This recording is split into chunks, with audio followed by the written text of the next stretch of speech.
Assalamualaikum warahmatullahi wabarakatuh. Selamat pagi Nanda Bunda yang soleh-soleha. Semoga Nanda Bunda berada dalam keadaan sehat dan berada dalam lindungan Allah Subhanahu wa taala. Oke Nanda Bunda, kali ini kita akan melanjutkan pembelajaran kita yang sebelumnya. Nah, kita memasuki bab baru nih, yaitu sholat berjamaah. Nah, sebelum kita mulai pembelajaran, kita berdoa terlebih dahulu yuk. A'udzubillahi minasyaitonirrajim. Bismillahirrahmanirrahim. Rabbi zidni ilma warzuqni fahma. Ya Allah, please increase my knowledge and please broaden my intelligence. Oke Nanda Bunda, di manakah kalian biasa melaksanakan sholat? Nah, Bunda tanya terlebih dahulu ya.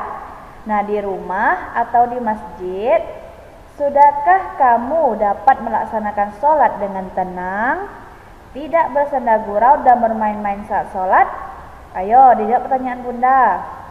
Nah, insya Allah ya Nanda Bunda, dalam keadaan sholat kita tidak boleh senda gurau atau bermain-main ya. Oke, sholat berjamaah. Apa yang dimaksud dengan sholat berjamaah?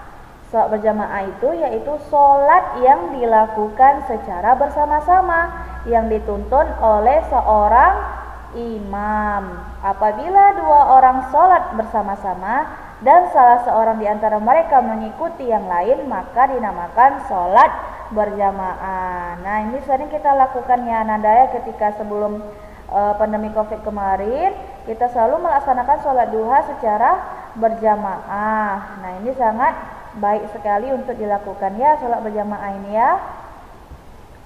Nah, perintah sholat berjamaah. Nah, hukum dari sholat berjamaah ini adalah sunnah muakkad. Nah, bagi laki-laki, sholat 5 waktu berjamaah di masjid lebih baik daripada sholat berjamaah di rumah, kecuali jika melaksanakan sholat sunnah. Nah, itu lebih baik dilakukan di rumah. Tetapi berbeda nih dengan perempuan. Kalau perempuan itu disarankan untuk sholatnya itu di rumah saja, karena itu akan lebih aman bagi mereka. Oke ya Nanda, sudah tahu ya hukum dari sholat berjamaah ini sunnah muakkad ya. Nah, keutamaan dari sholat berjamaah ini apa? Yang pertama yaitu pahala yang berlipat ganda. Nah, Allah Subhanahu wa taala akan melipat gandakan pahala bagi orang-orang yang senantiasa menjaga sholat berjamaah di masjid. Nah, Rasulullah SAW bersabda, sholat berjamaah lebih utama 27 derajat dibanding sholat sendirian. Nah, hadis riwayat Bukhari Muslim. Nah, 27 derajat loh lebih utama daripada sholat sendiri. Nah, sangat rugi sekali jika kita tidak melaksanakan sholat berjamaah. Nah, yang kedua yaitu terhindar dari gangguan setan. Nah, di sini Rasulullah bersabda, tidaklah 3 orang di suatu desa atau lembah yang tidak didirikan sholat berjamaah di lingkungan mereka, melainkan setan telah menguasai mereka. Karena itu, tetaplah kalian sholat berjamaah, karena sesungguhnya serigala itu hanya akan menerkam kambing yang sendirian atau jauh dari kawan-kawannya. Nah, ini hadis riwayat Abu Daud dan An-Nasai. Nah, jadi insya Allah kalau kita telah melaksanakan sholat berjamaah, kita akan terhindar dari gangguan-gangguan setan. Nah, kalau misalnya kita sholat sendiri, biasanya sangat banyak sekali ya kita merasakan gangguan-gangguan itu. Entah mungkin sholat kita tidak khusyuk. Nah, itu dia kalau kita sholat sendiri. Beda dengan sholat berjamaah. Kemudian yang ketiga yaitu memperoleh naungan di hari kiamat. Nah, pada hari kiamat ketika semua orang dihisab atas segala yang diperbuatnya, ada sejumlah golongan manusia baik yang mendapat naungan Allah Subhanahu wa taala. Nah, mereka adalah 7 golongan manusia yang biasa berbuat amal soleh. Nah, salah satunya adalah seseorang yang hatinya selalu rindu untuk datang ke masjid atau pergi ke masjid melaksanakan sholat berjamaah. Jadi ini kita akan memperoleh naungan atau pertolongan di hari kiamat oleh Allah Subhanahu wa taala. Karena kita semasa hidup di dunia ini, kita selalu rindu sekali akan melaksanakan sholat di masjid. Jadi sering-seringlah kita untuk pergi ke masjid ya Ananda ya, untuk melaksanakan sholat atau mungkin membaca Al-Quran dan lain sebagainya. Kemudian yang keempat yaitu sebagai penghapus dosa. Nah, sholat ini merupakan ibadah wajib yang dapat menghapus dosa besar dan kecil. Rasulullah bersabda, maukah aku tunjukkan kepada kalian tentang perkara yang akan menghapuskan kesalahan-kesalahan dan juga mengangkat beberapa derajat? Nah, para sahabat menjawab, tentu wahai Rasulullah.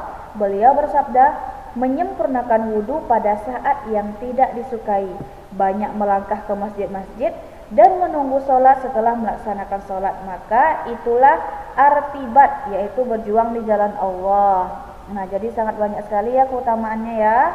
Yang terakhir, nah ini dia yang paling kita damba-dambakan, yaitu memperoleh surga Allah Subhanahu wa taala. Nah, orang yang senantiasa sholat berjamaah merupakan salah satu dari 3 golongan yang dijamin surga oleh Allah Subhanahu wa taala. Nah, sudah paham ya Ananda ya bagaimana pentingnya kita untuk sholat berjamaah. Nah, kemudian kita langkahkan kaki kita untuk menuju masjid ya. Oke, insyaallah Ananda Bunda senantiasa melaksanakan sholat berjamaah ya. Apalagi yang laki-laki lebih utama melaksanakannya di masjid. Kalau yang perempuan boleh melaksanakannya di rumah bersama ibu kita ya. Oke, Ananda Bunda. Nah, di sini Bunda akan menceritakan sebuah kisah Ali bin Abi Thalib menjaga sholatnya. Suatu hari, Ali bin Abi Thalib berjalan tergesa-gesa menuju masjid. Di tengah perjalanan, ia bertemu dengan seorang kakek tua Yahudi. Nah, kakek itu berjalan dengan sangat pelan-pelan dan berhati-hati. Ali bin Abi Thalib pun teringat pesan Rasulullah SAW yang mengajarkan agar setiap muslim menghormati orang tua tanpa melihat siapa dia dan apa agamanya. Maka Ali bin Abi Thalib pun tidak mau mendahului kakek tersebut dan berjalan di belakangnya. Inilah yang akhirnya menjadikan Ali bin Abi Thalib merasa ia sudah tertinggal sholat berjamaah dengan Rasulullah SAW. Nah, karena tadi dia tidak mau mendahului kakek yang tadi ya. Namun ketika memasuki masjid, Ali bin Abi Thalib terkejut sekaligus gembira karena Rasulullah SAW dan para sahabat masih rukuk pada rakaat kedua.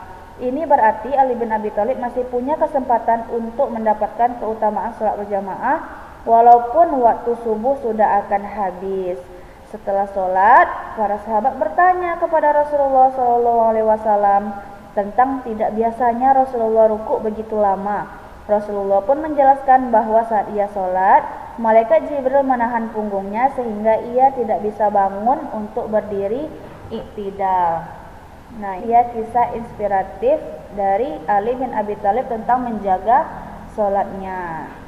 Nah, sekarang Ananda sudah tahu nih kan bagaimana keutamaannya. Jadi insya Allah Ananda Bunda harus rajin lagi ya untuk melaksanakan sholat berjamaahnya. Rugi dong kalau misalnya kita sholat sendirian kita cuma dapat 1. Tapi kalau kita berjamaah kita dapat 27. Nah, sangat rugi sekali jika kita tidak melaksanakannya. Oke, Ananda. Di sini Bunda akan memberikan suatu evaluasi. Nah, berilah tanda centang pada kolom di bawah ini apabila kamu melaksanakan sholat berjamaah. Nah, di sini kita mulai dari hari Senin kemarin ya. Hari Senin, Selasa, Rabu, Kamis, Jumat, Sabtu, dan Minggu. Nah, ini selama seminggu Bunda ingin melihat apakah ada Ananda Bunda melaksanakan sholat berjamaah dari 5 waktu sholat ini, subuh, zuhur, asar, maghrib, isya. Nah, ini harus ditandatangani oleh orang tua atau wali Ananda ya, agar diketahui oleh mereka. Oke, Ananda Bunda, cukup sekian pembelajaran kita pada hari ini. Semoga Ananda Bunda tetap istiqomah melaksanakan sholat berjamaahnya. Dan semangat selalu dalam belajar. Assalamualaikum warahmatullahi wabarakatuh.